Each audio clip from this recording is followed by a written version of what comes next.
We're back. You thought you had to wait till draft day or maybe even the off season for Sunday Scaries with Bucks McGee, but no, no, no. One extra. We squeezed in an extra episode to talk all this little off season juicy storyline. Sir, how's your off season going? Wow, man, it's weird. It's been like a month, over a month since we've been last done. So it's a little weird. I was like, wow, but feels good to be back. There's some good news going on. Very very excited. Pretty soon the draft will be here before you know it. Combine just wrapped up, so there's a lot of stuff going on. Yeah, and the biggest, I think probably the biggest story so far is one we all saw coming, and one that I think we kind of missed a little bit towards the end of the season. We missed ragging on the Broncos and let ride a little bit, and this one, I think this decision to cut Russell Wilson, it goes back to a thought I had towards the end of the season where it's like, what is the point of benching him? You're going to bring his value way down. It was going to be hard enough. It was going to be hard enough to trade him as it was with that huge contract, and now you don't even let him play his value up because the Broncos were playing well towards the end of the season, and and now you just have to kind of eat crow, which is ultimately ironic because he never actually played a day under that big extension they gave That's 85 million crow. That's a lot of crow right there. Well, no, everyone knew the story. They talked to him and they were like, "Hey, can we take this, this injury clause out of the contract?" Because that was part of the gig. It was like if he got hurt, he was guaranteed, I think, an extra 35 or 37 million, and he said no. So they said, "Okay, we're gonna bench you." And basically, right when that move was made, it was over and done with. I think if any other head coach had taken that job, Russ would still be the quarterback. For some reason, I just don't know why Sean Payton doesn't like him. They had that stretch of 5 games where they played well, and I thought that was the turning point, and they were finally. I knew they weren't going to really do anything this year, but I felt that if they had showed enough promise that this year coming up would be the year, they would be able to, really, come on, pick up some pieces in the draft and just kind of figure something out. But I guess they said, you know what, 85 million is not a big deal. See you later. It's weird that Peyton couldn't find a way to use him with the the West Coast offense kind of deal and that sort of thing. Mm-hmm. Plus, Russ can sling it downfield, and we all know Drew Brees could sling it downfield. So it's kind of weird that marriage didn't really work out. I don't know. It's really weird, and I think there'll be some point when we'll actually hear the story as to why this happened the way it did. But for now, Russ is probably better off. Now there's rumors that he's going to start talking to teams. I think Pittsburgh's one of them, and you'll if a team that feels he can add something and maybe get him over the edge and into the playoffs. So maybe them, maybe Minnesota. Who knows? Give the comments some love real quick. Broncos diehard craft bruiser review. Sean didn't like him in the start, and he didn't like him kissing all the babies. I think people kind of thought it was an act. I think I think a lot of people felt that he may have been. It came across as he was more worried about his brand than anything, and I don't think so. I think the guy truly wants to win, but I think he had an idea of how he wanted to go about it, and Sean Payton is like, nope, this is my team. This is how it's going to go, and if you don't like it, you're gone. And upper management said, all right. Ownership said 85 million. Let's burn it. Yeah. And speaking of that contract, I guess they wanted to do a little restructure right after that big Kansas City win, which you would think that would have been the pinnacle of the season to get on a playoff run. But it's like, oh, let's do the opposite of if it ain't broke, they'll fix it. Exactly. Let's try to fix and break it. Oh, and they broke it all right. So I don't know what Denver's going to look like at the start of the season. It's going to be interesting, but it's bad, and I think it's a bad look around the league for Denver. You just base the guy. The guy's a Super Bowl champion. The guy I think still has a couple years left in him, and you just basically say, okay, we don't need you. Boom, hit the road. Sad. Yeah. But hey, you know what? At least Russ has Madden. Very true. Very true. All right. Sticking in the AFC West and sticking with quarterbacks, another big time money, well known name got released this offseason. I think, if I'm not mistaken, this was like the start of the really kicked off the offseason is Jimmy G's eventual release, which kind of bailed the Raiders out a little bit because he got suspended 2 games for violating the substance abuse policy. And then the Raiders were like, oh, okay, that's a perfect excuse to cut him. And I swear I heard at one point that they were getting let off the hook for some of his dead cap money, because of the suspension. Wow. The interesting journey of Jimmy G. Like, let's be honest, the rumors in New England where Tom didn't want him there, so they ship him off, and he's supposed to be the piece that gets San Fran, their Super Bowl. Doesn't work out that way. Ends up getting hurt. Ends up getting shipped to the Raiders, and it just falls apart. It's sad. I always thought the guy had talent, but I don't know. I don't know if he's ever going to start again in the league. I don't really think so. I think probably as a backup is where he's going to end up. I don't see a team really, looking to him once he comes back from the 2-game suspension. So it's sad, but hey, maybe the UFL. No chance he slides back to New England. Oh, please. No, that's over with right there, man.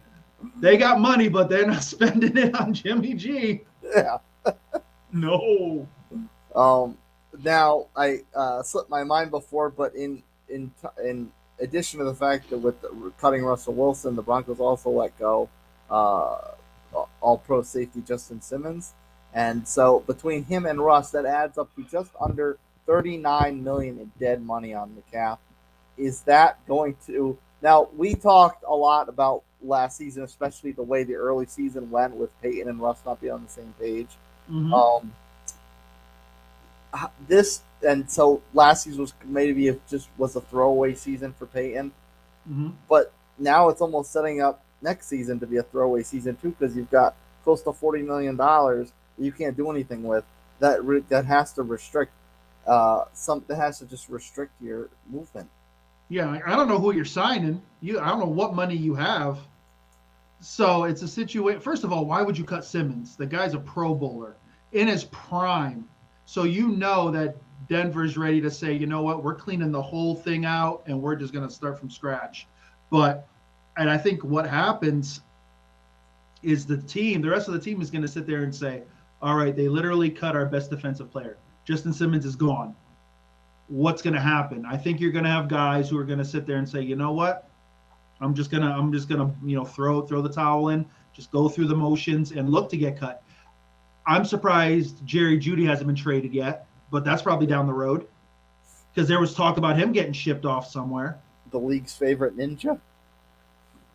Unbelievable. Courtland Sutton must be sitting there going, you know what? No, man, this isn't for me. Like really, who are you going into the season with at your quarterback? Your defense now is starting to look really leaky. This team is in rough shape. If they win 4 games, I'd be impressed. The crazy part is, compared to the cap hit they're taking on Russell Wilson, Justin Simmons' cap hit looks like pennies. Yeah, but don't you want to be competitive? Like, why cut him? Like, I understand the NFL's a business and there's money, but this guy is the linchpin of your defense. Don't you want to be competitive? Or do you think you're just going to pick up rookies and just be magical? Like, is this a Sean Payton ego thing? Yeah. Like, really? Like, this is something that even Bill Belichick would do. Yes. Like, let's be realistic. This is something Belichick wouldn't do. We would think he would be the first to do it.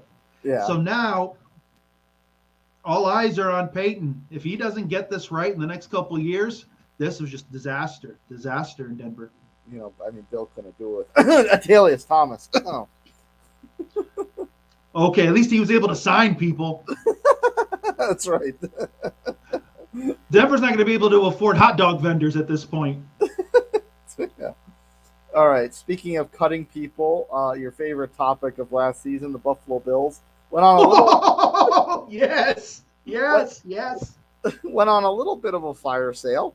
So a little bit. And they were looking at being somewhat north of $40 million over the cap, which is weird to me because I know Josh got a big contract, but it's not like he makes Mahomes money. I was a little surprised that they had so little flexibility. They cut two of their best defensive backs, Jordan Poyer gone, Tre'Davious White gone, and about a half a dozen other guys too. So where'd this fire sale come from for the Bills? You cut Mitch Morse, your center, who was a captain on the team. You basically said, you know what? It's a wrap. Here you guys go. It makes no sense. New Orleans is always in cap hell. Like literally, they are the poster team for cap hell. But they somehow keep players. Like they may keep pushing money years and years. It's not the smartest move, but at least they keep a team that's somewhat competitive. I don't know what Buffalo's thinking here. Those are quality guys. Those were guys. Well, White got hurt. He's been kind of on an injury spree, but still, you're hoping he comes back. But these other guys, quality, kept you in the hunt on that magical run into the playoffs, and now you just start cutting guys. I don't know. I don't get it. I don't know what the master plan is, but there's a lot more to watch. Are you just gonna, like with Denver, are you just gonna draft some guys? If you're cutting these guys, you must not. You aren't gonna dabble in free agency. Yeah, part of me almost thinks we kind of had a little bit of fun, maybe just poking at them a little bit. Come on, do something. During the season because we figured okay, if this Bills team can't get it done, then they need to just blow this thing up and start from scratch. But based on the run they had and getting in, we didn't actually think they were gonna blow it up. We were just kind of having fun with this team. Yeah, and see, we speak things into existence and it's not right. It's always the bad stuff. Yeah. But you know what? You cut these good players, but you bring back Mitch Trubisky? Really? Honestly, I think Buffalo their window's closed. I really do. I think it's over. I think they're maybe a 9 or 10 win team best. I don't even know what they're going to do. And you still have, the drama with Allen and Diggs. Gabe Davis may not be back. He's a free agent. I'm sure he's going to sign somewhere and all of a sudden ball out. This team is in real flux, and I don't know what they're going to be, but I don't think they're going to be AFC East champs, if you're asking me today. Yeah. Well, the Dolphins need a defense first, but at least they're keeping their team together. Well, to a point, they're cutting some stuff too, but nothing to what Buffalo did. So I understand the cap. And what's funny is, they raised the cap. There was an extra $30 million per team, but it just goes to show you that team said, you know what, we're going to go all in. We're going to kind of follow what the Rams did a couple of years ago, but to not that level of success, and now you're paying for it. Yeah. So what's then the forecast for the Bills? Do you think they're going to be struggling to get a wild card? Do you think they just miss it out entirely? Do you think they catch a break? Maybe Aaron Rodgers gets hurt 3 plays into the season again? It's going to be 5 plays this year. Get it right. One more. No, honestly, looking at this Buffalo team, the way they're constructed now, and I don't know, maybe they're going to pull some magic in the draft. I don't know. But right now, they would be, by default, the 3rd best team in the AFC East. Yeah. I don't think they have that magic anymore. You've gotten rid of some of the heart of that defense, and now who's going to replace those guys? Yeah. Assuming the Jets stay healthy this time around. The Jets still have enough to be. I don't even know. Who knows? New England's got a ton of money. Maybe they'll buy their way in. I don't know. Um, talking about, we're going to go back to the AFC West and talking about cuts, moving players around, and of course experiencing the eventual cap hell. The Kansas City Chiefs probably soon, the day of reckoning probably soon will be coming. So it's a good thing they got their third Super Bowl now, Mm-hmm. because I think that Mahomes' contract is going to, the Crows are going to come home to roost. They gave Jerry Sneed the non-exclusive franchise tag, which means he's going to get paid, but it also means he can go shop around and find someone to get traded to. They Mm-hmm. still have to work out a deal with Chris Jones. I don't know how they're going to do that after, especially after the way last offseason played out. Mm-hmm. And of course, someone near and dear to your heart, they saved $12 million by cutting Super Bowl hero Marquez Valdez-Scantling. What a waste! Oh my God.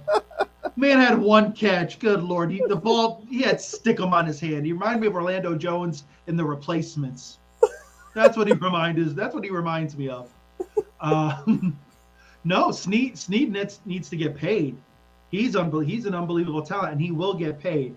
He's not. I don't believe he's going to give them a hometown discount or come back and say, "Yeah, let's run it back," because you got to pay Chris Jones, and you're going to have other guys coming up through the years. Let's be honest. And we talked about the window for the Chiefs, and we kind of said this year could be it.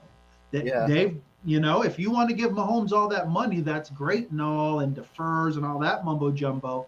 But you really have to look at your team, and especially how the league is. These young guys who, this defense is built with, those contracts are coming up and they're going to get paid. So that's what it's about. These guys have already won. So some of these guys may say, you know what, I've won already. So let me get my money because I don't know what my shelf life is. So a team is going to overpay for Snead. There's no doubt about it. Now, it's pretty much worth it, but it's going to be what team is going to bid.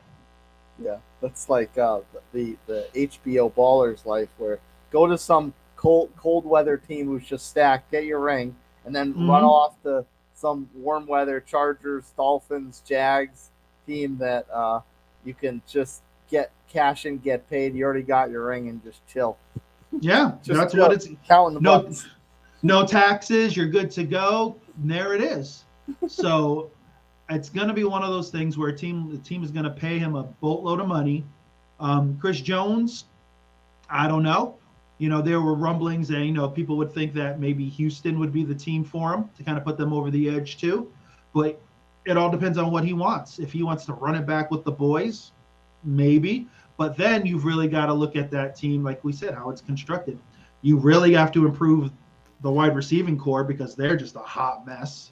They can't catch a cold. Um, you And got to watch out. You got to watch out for your running back because Pachenko's going to end up getting hurt. yeah, would you say you can't run angry all the time? And with the other corner, what's his name? Cluster, something like that. Um, he's very good too. So you've got these two elite cornerbacks, and isn't it like kind of sad that the Chiefs, the knock on them during this Mahomes run was always defense, defense, defense. Mahomes has to do too much, and then Mahomes doesn't have a lot. He just kind of has to bleed blood from a stone, and they Mm-hmm. finally have this elite defense, and now they can't afford to keep anyone. Yeah, exactly. Because you wanted to give your golden boy all that money, and you didn't have the foresight to say, hey, you know what? This defense could be pretty good. Let's make sure we've got enough in the bank to help these to keep this defense around. You know, they had the talent. They went, and they've been successful over the last 5 years. Let's be honest. But now you have to look at this team and say, what are they going to do? Because you're going to have to shore up that offense now. Because if those guys start to defect and leave, that defense is going to be where it was a couple of years ago when all you had was that offense with Mahomes. Now you don't have that offense, and that defense is going to struggle. So right now, I think the AFC is smelling blood in the water. How much has to go wrong for Andy Reid to jump ship and call it a career? Oh, they honestly, I still think they have enough talent where they can probably in that division win the division because there's such upheaval right now in that division and turnover. Just a Let's be tad, honest. just a But tad. I think it would be a situation over the next couple of years where maybe they're one and dones in the playoffs, and it just doesn't gel like it was. So I'd say probably 2 years of one and dones, and then he'd say, you know what, I've done it all. Time for me to go. Yeah, take that Shula record before Belichick even got a chance to had it ripped from the jaws of victory. All right, sir. Let's give you some time to dish on your own team, the Bucks. They've had a very busy off season, Oh, and oh, one. wait a minute. Oh, wait a minute. All right, wait a Oh, minute. Wait one do second. you have a prop? Do you have a prop? I mean, are we talking about somebody? Are we talking about somebody? Look at that. I don't know. Who could you be talking about? All right. Staying. I'm not going nowhere. I do. Continue. I do appreciate that he posted Wolf of Wall Street to make his announcement. There were tears in my eyes. I will not lie. I was sitting at work, and I was taking a quick break, and I was flipping through, and I saw the picture he put with him in the creamsicles, and it said, fire the cannon. So I'm like, all right, tease us, make us give us hope, give us hope. But then you see that little extra blue button on there when you're supposed to swipe over. So I swipe it over, and I see the clip, and so I'm like, oh man! I start screaming, and I'm flipping, and I see he resigns, and I'm like, it's good, life is good. Yeah. Now that was very happy news for Tampa Bay faithful, but it wasn't all happy news. To free up some money and to be able to pay Mike Evans, they had to cut Shaq Barrett, who, in my opinion, should have been the MVP of that Super Bowl a few years ago. So obviously, what was the decision process to let go Shaq Barrett? There's a lot of young guys on that team. There's a lot of guys on that defense, young talent. Yaya and such. He's one of the guys. Joe Triton, Shorenka. There's guys on that team that are chomping at the bit. They've got talent, and it's one of those things where this is where the NFL becomes a business, and it sucks. And I think Shaq kind of knew that there was a chance it could happen. And you've got to look at the sum of your parts, and if that money was gonna be able to keep Mike, Winfield, bring Baker back, and a couple other guys, it was gonna happen. So I'm kind of hoping that some deals get done and they can bring him back. I still think the guy can play. I think he's solid locker room guy, but this is the part of the business that no one likes. Do you think the Bucks have the benefit of I don't want to say deep bench, but for lack of a better word, like a bountiful of riches when it comes to that position where losing Shaq may not necessarily hurt them in the short or long run? Yeah, I think they have KNC. They've got some young guys who really showed out this past year. So I think these guys will develop.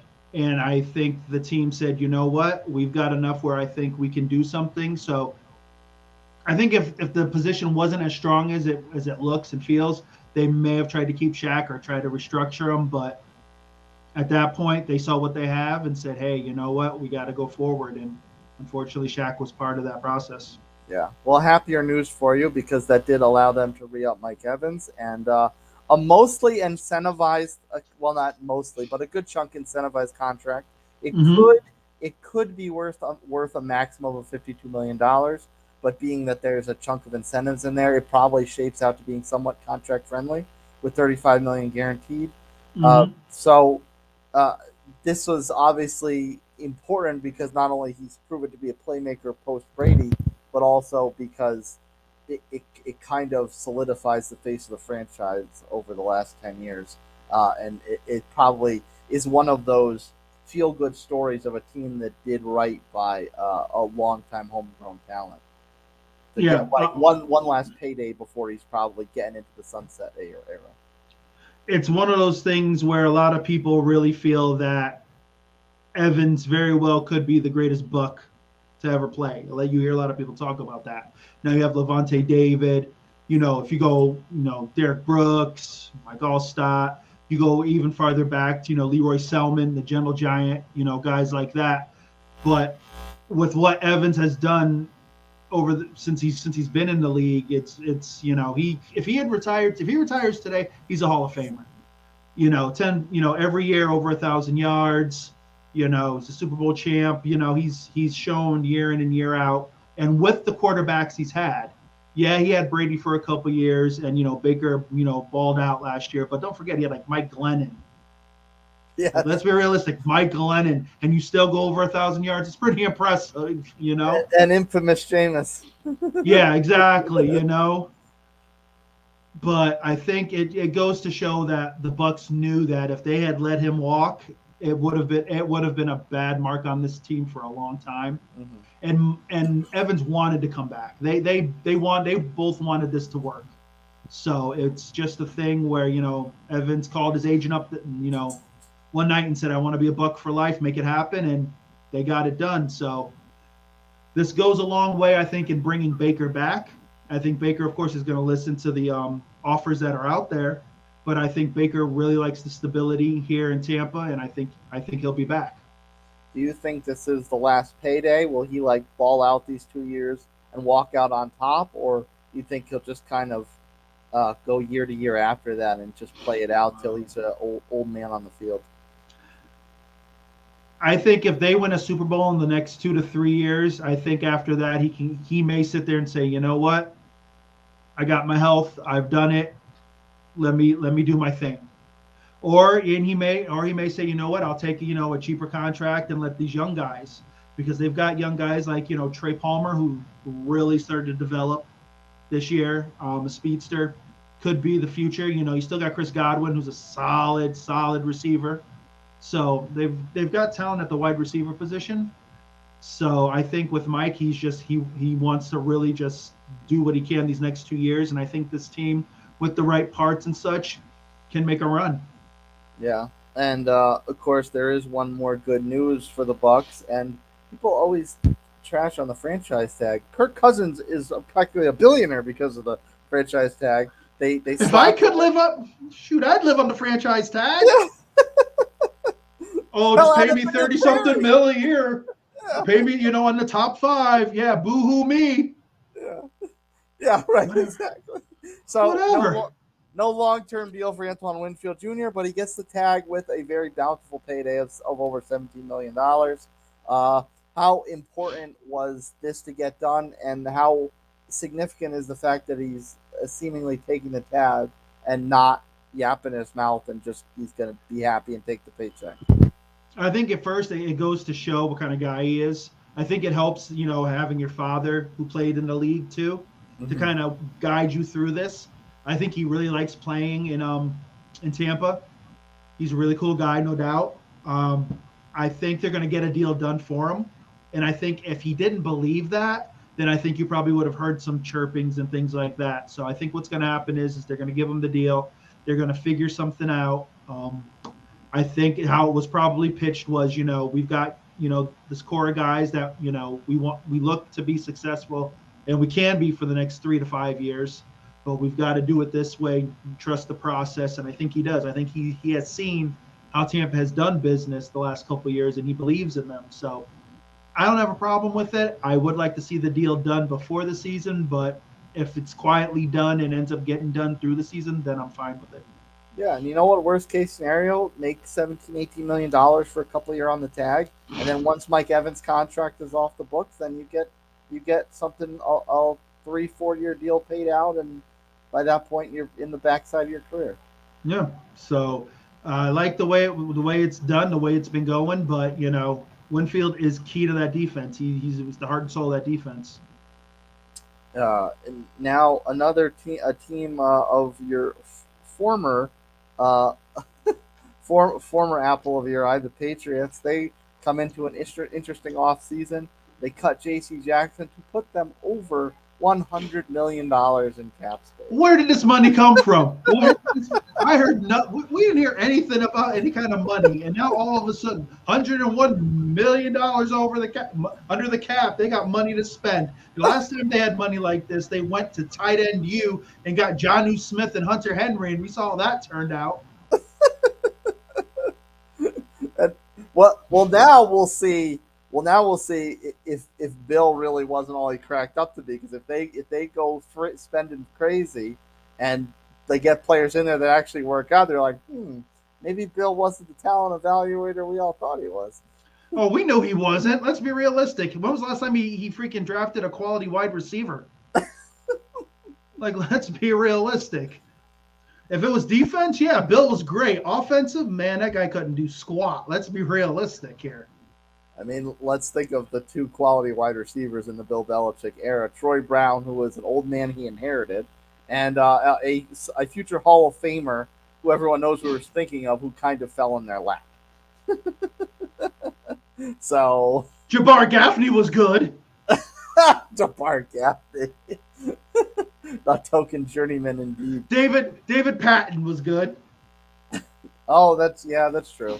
That's but true. no, like he like they couldn't figure anything out. They could, and then after that, it just was a mess. So I think with this new regime, the new Patriots, I think you're gonna see, hopefully they'll be smart with their money. The key right off the bat is, I think, more than the $100 million is going to be their draft, because that quarterback who they're going to take, let's be realistic, Mac Jones isn't the guy. Let's be real. So I think they'll probably get some guys, some quality veterans to help whoever they draft, get acclimated and such. And I don't think they're gonna. I would hope they wouldn't spend a ton of it. They're not going to try to buy their way into an AFC East title. Not worth it. But I think though, with this, new head coach, Mayo and such, they're going to be cautious with what they do and hopefully make some smart moves. And if they are spending in this first year of the Mayo area, what areas do you think they should spend on? If they do spend, where should they spend? Oh, it's got to be the offense. Let's be realistic. Their defense they had a great defense last year. Let's be honest. It wasn't like they had a bad defense. It's just that defense literally played the whole game. Like, literally, at any point, if you had a Patriots game on, you could turn off your TV, wait 5 minutes, kick it on. Our defense was always on there. And they just couldn't do anything because the offense was anemic. Let's be real. The offense was hideous. So I think they really need to lay some building blocks for this offense and go from there. Maybe we'll see them actually pay a running back and go away from the running back type by committee and more towards the 1 year in the last 20 years of Corey Dillon where the Patriots actually had a franchise. James White was a franchise running back. James White should have a Super Bowl MVP on his roster. No, he definitely should. Wasn't like Jonah Gray. Remember him? One game, and then that was it. One game, and of course it had to be against the Colts. 4 tutties, and then he disappeared. Yes.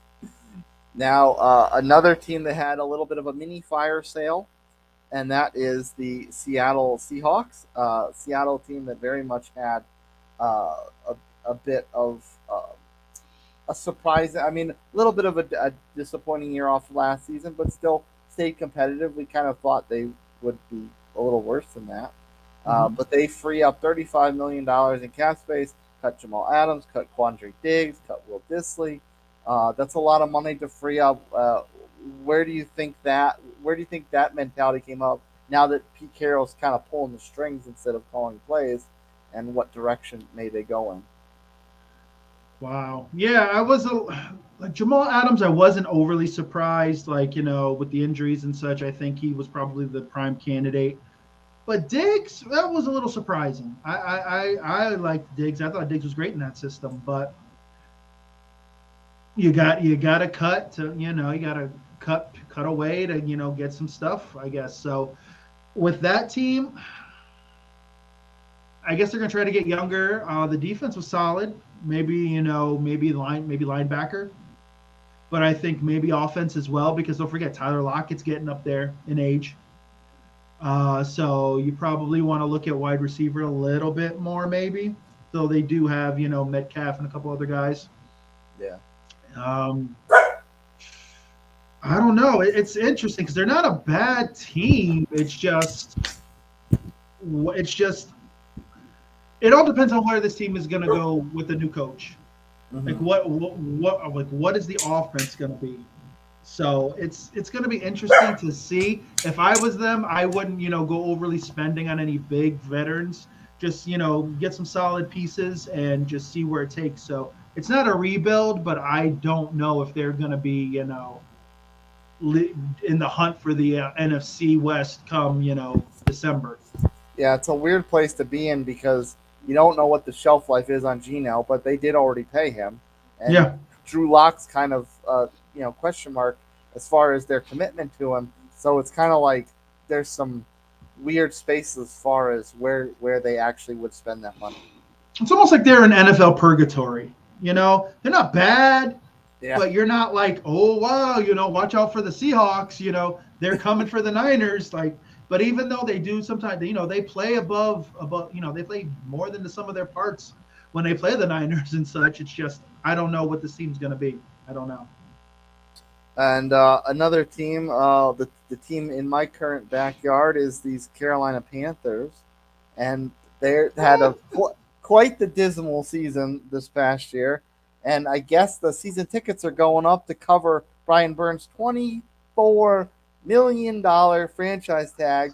And I think that's kind of a bad look to raise season ticket prices when you only won 2 games. Yeah, like I could see now they brought in Dave Canales, who was the offensive coordinator for Tampa. Good You hire. know, Good hire. no, good hire. I think he's great. I think over time he could do some things there.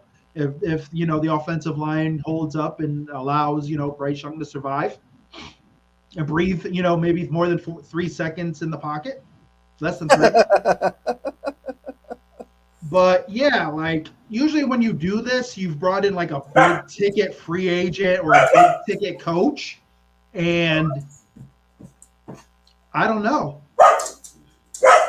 Ooh, excuse me. So I don't know because right now I don't know what Carolina is. Like their receivers are rough right now. They're old. Um, the defense is good, but let's be honest. There was talk about getting rid of Shaq Thompson. Yeah. To franchise Burns, I think they should have traded him when they had the chance. You could have got some picks for him, built up long term, but maybe they're thinking this is a quick fix somehow. But if they only win 5 games next year, it's no better. And your fan base is going to be mad because you raised our ticket prices, but we didn't get better. And as far as getting better and looking towards the future, there's of course a couple combine headlines to look at. The quarterbacks that played in the national championship game, J.J. McCarthy and Michael Penix Jr., are looking like they're rising up the charts to give Caleb Williams a run for his money at the top of that position. Pretty good 40 times. J.J. ran a 4.46. Penix, surprisingly, a little slower at 4.55. But how does between the two of them and Caleb, how does the quarterback outlook in the top of the draft look? Because you got Chicago, who's obviously probably trying to move on from Justin Fields. Mhm. Washington, Sam Howell had a good year. He worked well with the enemy, but they got a new staff now. New England Mhm. obviously needs another quarterback. You don't know what Arizona's commitment is to Kyler Murray. The Giants are kind of an up in the air with Danny Cutlets or Danny Dimes or Tommy Cutlets and Danny Dimes. So there's kind of a mix of teams in the top 10 that could go Mhm. quarterback. What do you think? Honestly, like let's just Caleb Williams, fine. He's probably going to Chicago, no doubt. Uh,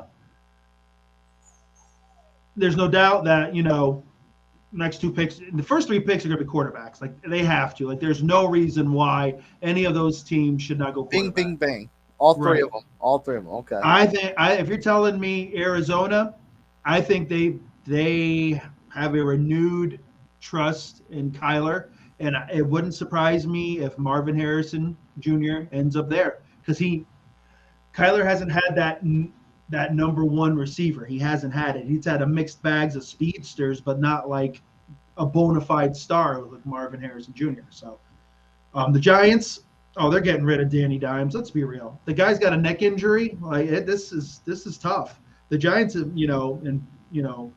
have fallen from grace. Let's be honest. We're starting to move up, and then now it's just Danny Dimes. You left him high and dry. So the guy's got a neck injury. You don't know what he's going to be like. And Tommy Cutlets he's a feel good story, but let's be realistic. He's not going to be starting next year.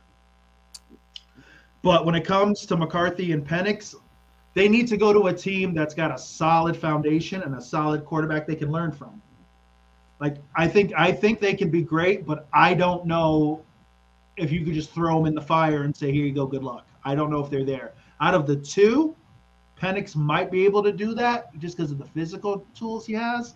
But if I'm a team, I want to make sure that these guys are my long-term guys. So you want them to learn behind somebody. Like Cleveland, you get, if Flacco was the starter, in a perfect world, Flacco would be the starter because Watson is hideous. We know this. One of those guys would learn behind him in a couple of years, then boom, take over. Something in that vein. What do you of the three teams at the top, Chicago, Washington, New England? What situation is the best for a young quarterback, a rookie quarterback to land in? To be honest, neither. No, if I had to absolutely had to pick one. I would bet Chicago because at least they have weapons. Here's the problem, though. Justin Fields has had a different freaking coach like every year. There's no consistency there. So now you're going to get rid of Justin Fields, bring in Caleb Williams, and now you're ready to say, oh, now we're going to be consistent. Now we're ready. You're going to have the same guy for 3 or 4 years. Here you go. Like you want Caleb Williams because he's the shiny new toy. You're building a new stadium. You want a face of the franchise, and this is it. Because this guy has been compared to Patrick Mahomes I don't know how many times.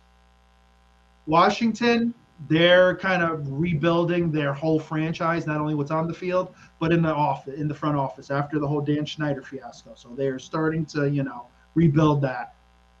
I don't think they believe in Sam Howell. That wasn't their guy, so I don't think they really feel that they are indebted to him. New England, that's tough because now, Mayo's, taking over for Belichick. It's a truly new era in New England. The one thing is the quarterback who starts there, because it's not going to be Mac Jones, doesn't have to worry about following in the footsteps of Brady. If you play better than Mac Jones, you're good. And that shouldn't be that difficult. Exactly. So New England might be the better option because I think it's a better support system. Even though it's new, it just has a feel of it could be a more consistent situation. Yeah. Well, the offseason's already off to a rip-roaring start.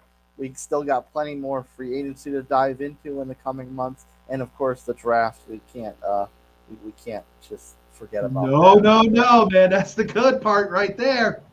Buccs McGee offseason 2024 is upon us. Sir, take us off there. Well, everybody, for you Buffalo fans, I feel sorry for you. I apologize, but yet again, that's why you guys rule the mediocre penthouse, my guys. Everybody else, get ready. Draft coming up. It's going to be great. Hopefully your team will do what it needs to do. Enjoy it. Before you know it, we'll be back here again in September.